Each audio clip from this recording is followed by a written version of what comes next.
ఈ రెండు పార్టీలకి ఇద్దరు ఓటేయడం మొదలుపెట్టారు. కానీ ఇప్పటి వరకు వాళ్ళకు ఎక్కడ ఆధారం దొరకలేదు కాబట్టి కామ్గా ఓటేస్తా కమ్ముకున్నారు. ఇప్పుడు ఆధారం దొరికింది.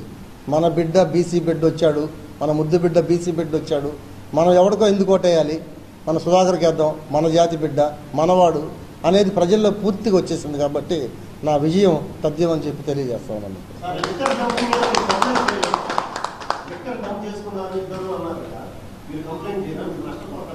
నాకేం నష్టం అన్న, అది ఎలక్షన్ కమిషనర్ చూసుకుంటారు, నాకేం పని. పట్టుకున్నారు కదా, వాళ్ళే పట్టుకున్నారు కదా, నాకు తెలిసింది వాళ్ళు పట్టుకున్నాక తెలుసు పట్టుకున్నారు.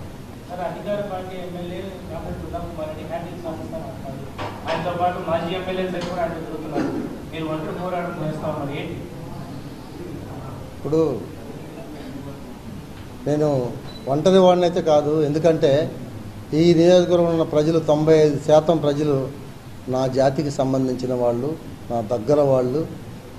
నా గెలుపు వాళ్ళందరూ గెలుపు కాబట్టి నా విజయం తథ్యం.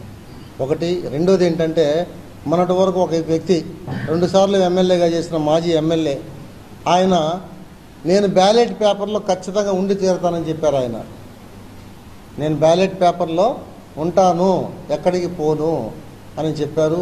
కొన్ని రోడ్ షోలు లేకపోతే ప్రచారాలు అవి కూడా చేశారు, అన్నీ చేశారు.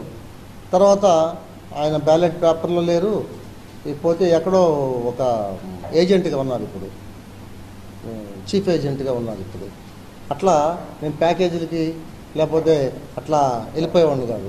అప్పుడు చెప్పాను చంద్రబాబు నాయుడు గారికి, నేను ఇండిపెండెంట్గా నిలబడి గెలిచి వస్తానని చెప్పాను. ఇప్పుడు కూడా చెప్తా ఉన్నా. అదేవిధంగా వీళ్ళు ఎంతమంది నన్ను బెదిరింపులు చేసినా ఎన్ని చేసినా కానీ నేను ఎక్కడ వెనక్కి పోలేదు, పోయేది కూడా లేదు. ఖచ్చితంగా గెలిచి తిరుగుతాను.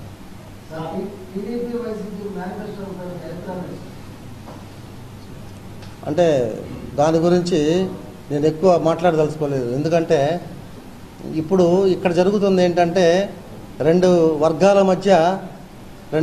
మధ్య జరుగుతూ ఉంది యుద్ధం. ఏంటి అని అంటే, అహంకారానికి అణగారిన వర్గాలకి రెండు మధ్య పోరాటం జరుగుతుంది.